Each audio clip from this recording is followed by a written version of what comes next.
Eu gostaria de deixar para os amados, abre lá em Gênesis, capítulo 2, porque quando se fala em construção, aí eu vi um material de construção, falei assim, então está dentro do contexto já. Quando se fala em construção, todo o alicerce dos casais, né, acerca do relacionamento com Deus, encontra-se em Gênesis, capítulo 2, versículo 24. Portanto, deixará o homem o seu pai e a sua mãe, e apegar-se-á à sua mulher, e serão ambos uma carne. Vamos orar nesse momento para que o Espírito Santo possa estar falando em cada coração, assim como até mesmo na preparação dessa mensagem falou ao meu. Pai querido e Pai eterno, nada eu posso fazer se o Senhor não for comigo.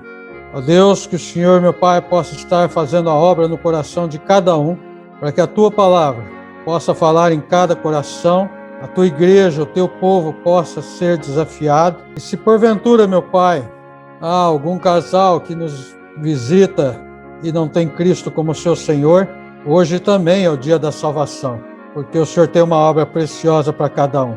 Abençoa-nos nesse momento, esvazia-me de mim mesmo, usa-me como instrumento nas Tuas mãos, com o poder do Teu Espírito. É no nome santo de Teu Filho amado Jesus Cristo que eu clamo a Ti, porque em Ti eu confio. Amém. Nós traríamos aí esse alicerce que nos diz, portanto, deixará o homem o seu pai e a sua mãe, e apegar-se-á à sua mulher, e serão ambos uma carne. Como o título da mensagem, nós temos o tema que é Deus e o relacionamento de casais na pandemia, mas como o título da mensagem, eu gostaria de deixar os amados pandemia ou serventia, porque quando nós colocamos o tema à luz das Escrituras Sagradas, nós conseguimos entender um pouco dos desígnios de Deus, todo o plano de Deus para os casais, para as nossas vidas. Muitas opiniões, eles creem que esta pandemia veio até para alicerçar os lares, fortalecer igrejas, mas nós poderíamos trazer uma pergunta: como isso? Porque se buscarmos aí as estatísticas dizem ao contrário. Aumentaram nas estatísticas o feminicídio, os estupros, os assédios, os divórcios, as separações, os suicídios, as depressões, doenças. Então, como pode ser isso? Os casais, eles estão no mesmo lugar, mesmo estando no mesmo lugar, eles estão se distanciando um dos outros, eles estão se distanciando dos filhos, estão se distanciando dos acontecimentos dentro dos lares. E aí nós vemos lares desfeitos. E a prioridade de Deus, né, convenientemente, porque seria conveniência para alguns, se tornando prioridades de homens, porque o eu, que é o nosso maior inimigo, com essa pandemia está à flor da pele. Agora, qual tem sido o relacionamento dos casais em relação a Deus? Porque sabemos que a mulher é o coração do lar, sabemos também que o homem é o cabeça da mulher, sabemos também que Jesus Cristo é o cabeça do homem dentro do lar. O certo, meus amados, é que Deus ele nos instrui que dias piores ainda virão. Nossa, pregador, em vez de o senhor trazer uma palavra de esperança, ainda vem falar que dias piores virão? Sim, nós temos que viver a verdade de Deus. A verdade de Deus. Dias piores virão.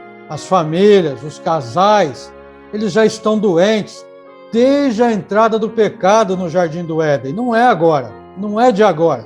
E nós vemos várias doenças até na palavra de Deus.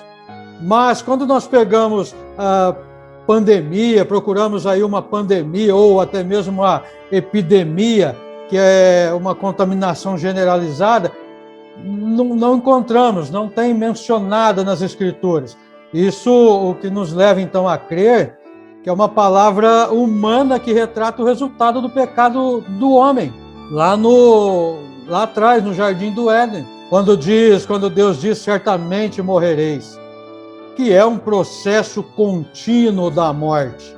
Certamente morrereis, é morrer a cada dia. Estamos morrendo a cada dia.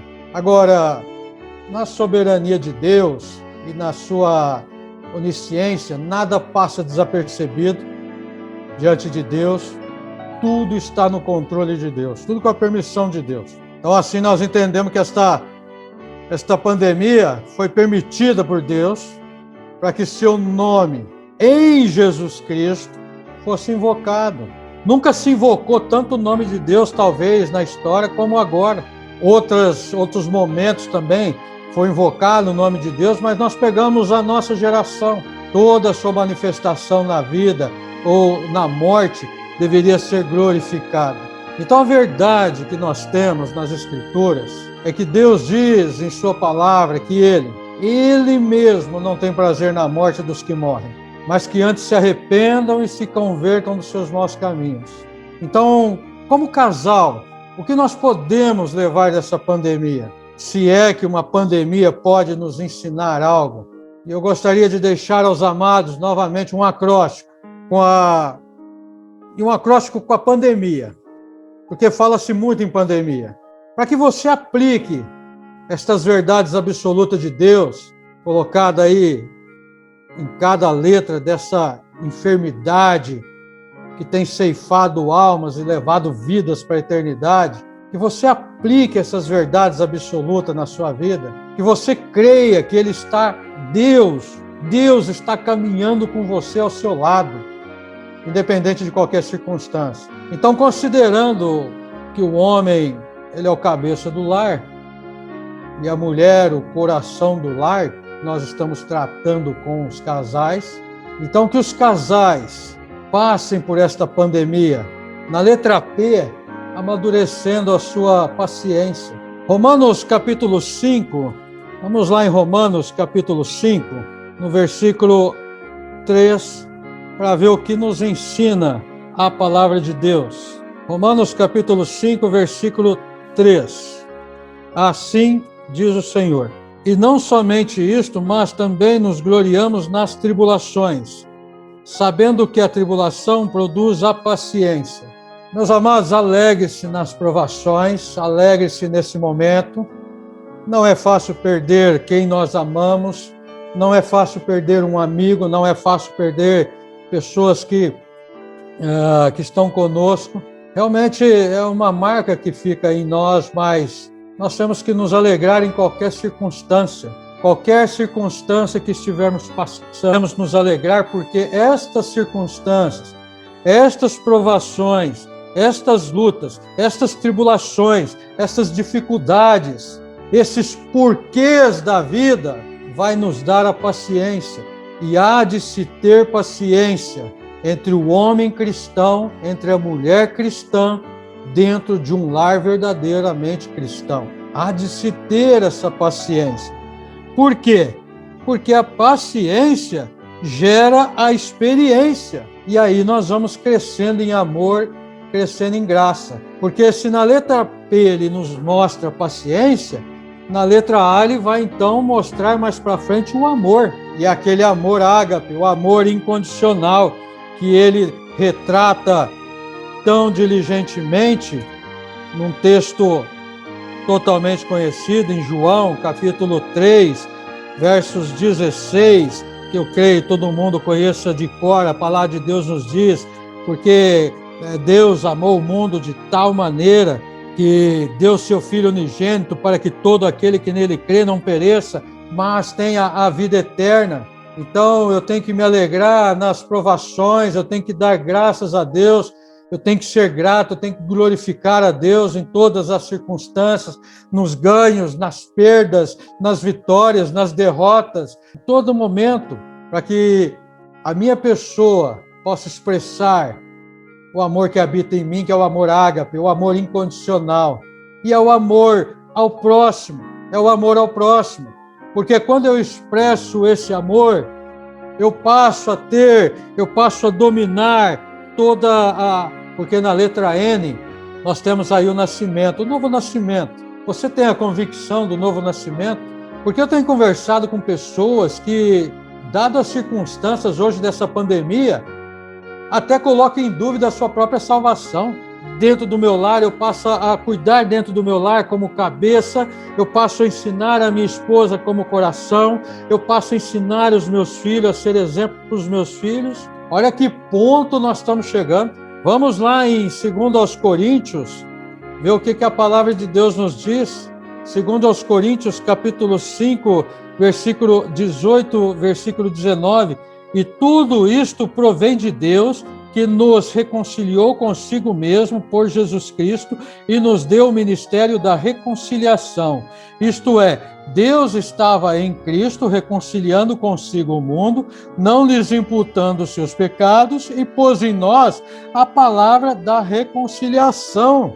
Toda essa verdade, toda essa reconciliação de Deus comigo, eu tenho que carregar ela na minha vida para ser espelho, para ser exemplo dentro do meu lar. Para ser espelho, para ser exemplo para as pessoas que nos rodeiam, aonde eu estou, seja no meu trabalho, seja no ministério, aonde eu estiver. O novo nascimento deve estar dentro de mim, nas minhas palavras, para proclamar essa verdade. Então não é essa pandemia, não é uma provação, uma tribulação que vai me atrapalhar, porque eu tenho que desenvolver essa paciência, eu tenho que expressar o amor que Deus me deu, eu tenho que mostrar essa minha convicção, ter passado pelo ministério da reconciliação. Eu me reconciliei com Cristo, eu me reconciliei com Deus, sou salvo, lavado pelo sangue de Jesus Cristo. Essa é a minha vida, essas são as minhas palavras dentro do meu lar e fora do meu lar, porque senão seria hipocrisia, né?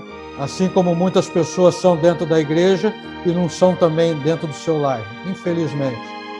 Agora veja na letra D a questão que ele nos mostra, que é a dependência. Nós temos sido dependentes de Deus, lares cristãos. João capítulo 15, no verso 5, ele nos diz: Eu sou a videira, vós as varas. Quem está em mim e eu nele, esse dá muito fruto, porque sem mim nada podeis fazer, nada pode fazer. Não somos nada sem Deus. Sem Jesus Cristo não podemos fazer nada. Eu não posso, se Deus não me der um dia com vida, com saúde, com disposição, com vigor, eu vou estudar. Eu não estudo se Deus não for comigo. E eu vou pregar, eu não prego se Deus não for comigo. Eu vou fazer os devocionais no lar, eu não faço se Deus não for comigo. Como casais, temos sido dependentes de Deus. Agora, amados, nós vemos aí a paciência, o amor, o novo nascimento, a dependência. Agora veja que maravilha, Romanos capítulo 5, versículo 4, nós vemos na letra E a esperança. Nós estamos atravessando uma pandemia que, olha, eu creio particularmente que ainda vai muito tempo ainda. E vamos ainda carregar o reflexo dela. Mas veja no capítulo 5 de Romanos, versículo 4, e a paciência gera a experiência, e a experiência a esperança. E a esperança não traz confusão. A esperança nada mais é do que alegria antecipada. É lógico que eu não vou negligenciar os protocolos de uma pandemia, é lógico que eu não vou negligenciar as decisões no meu lar, é lógico que eu não vou negligenciar o meu estar como líder do lar e toda a minha casa, na casa de Deus, na igreja local, quando as portas estão abertas, eu não vou negligenciar. Por quê? Porque eu tenho que viver esta esperança. Eu tenho que viver esta esperança a todo momento, principalmente como líder do lar. E eu preciso que a minha esposa, como coração do lar, a minha esposa como companheira, como amiga, como irmã em Cristo, também deva viver comigo. Mas eu tenho que trazer, eu tenho que ser cabeça, eu tenho que puxar, eu tenho que ser o exemplo. Veja na letra M, Deus nos mostra também, não só nos dá a esperança, que nós devemos viver essa alegria antecipada, mas também a misericórdia. Vamos lá em Êxodo, capítulo 20. Vamos andar nas escrituras aí, Êxodo, capítulo 20, versículo 6. A palavra de Deus diz: e faço misericórdia a milhares dos que me amam e aos que guardam os meus mandamentos. Veja o que Deus está dizendo para aquela nação: e faço misericórdia a milhares dos que me amam e aos que guardam os meus mandamentos. E o que ele está dizendo no contexto é justamente isso, é para essa nação crer e ter paciência, ouvir Deus, apesar de toda a dificuldade que eles estavam atravessando, expressar esse amor para esse mundo, porque eles deveriam ser testemunho para o mundo, ter a convicção de que Deus é com eles, e assim a convicção do nosso novo nascimento, que Jesus Cristo é conosco. Ter a confiança na dependência de Deus, depender somente de Deus, confiar nessa esperança, essa alegria de que eles herdariam a terra prometida, porque essa é a misericórdia, essa é a misericórdia de Deus. Deus, ele cura, Deus, ele sara, Deus, ele restaura, Deus, ele consola, Deus, ele conforta. Essa é a misericórdia de Deus. Recentemente eu perdi um grande amigo, companheiro de ministério, mas a obra de Deus não pode parar. A obra de Deus não pode parar, porque veja na letra I, que nos mostra toda a intenção do homem, toda a intenção das pessoas, e de pessoas, como diz um ditado popular, né? De pessoas bem intencionadas, o inferno está cheio, né? Vamos lá em 2 Timóteo, capítulo 3, veja o que ele nos ensina. Depois de toda a luta, quando inicia o capítulo 3, todos os acontecimentos, veja o que ele mostra no versículo 10. Tu, porém, Timóteo, tens seguido a minha doutrina, modo de viver, intenção, fé, longanimidade, amor, paciência, perseguições, aflições, tais quais me aconteceram em Antioquia, em Icônio e em Listra.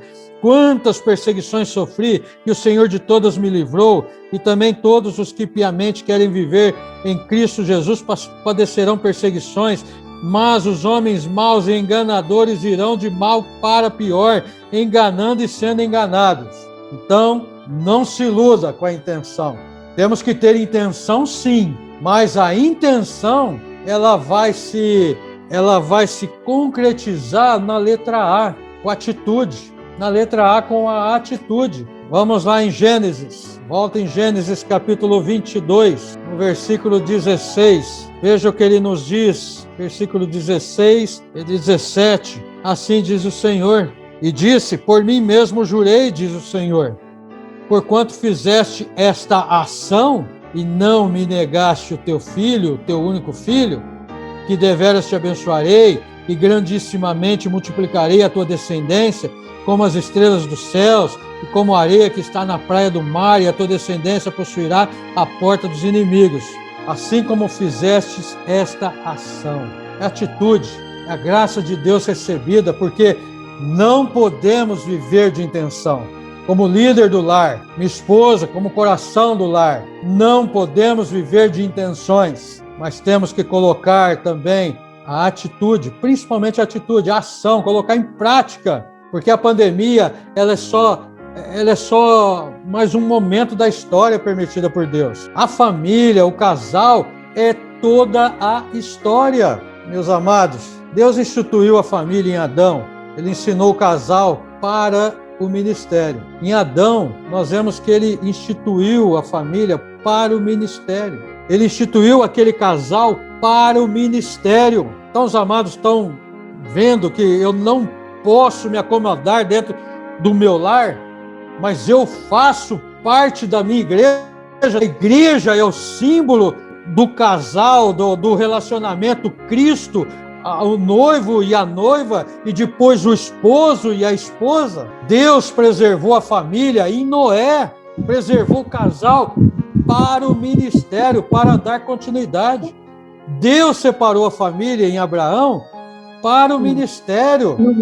Deus capacitou a família em José para o ministério. Agora, qual é o ministério de Deus para o casal?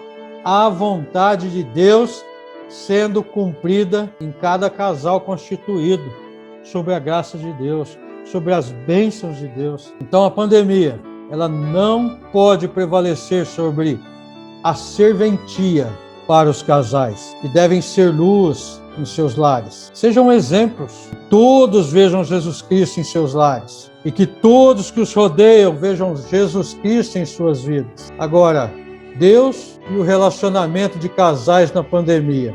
Qual você coloca em sua vida? Você está vivendo uma pandemia no relacionamento com Deus ou está vivendo uma serventia a serviço de Deus? Vamos orar. Pai, nós te louvamos, porque até aqui nos ajudou o Senhor. E nada mais eu posso fazer, meu Deus, mas pelo teu Espírito, o Senhor pode fazer a obra, cada coração, como tem feito no meu, da minha esposa. E eu louvo ao Senhor, porque hoje eu e minha casa servimos ao Senhor. Abençoe cada família aqui representada. Abençoe a tua palavra, que não volta vazia. Em nome de Jesus Cristo, eu oro agradecido pela honra e privilégio que o Senhor nos deu. Amém.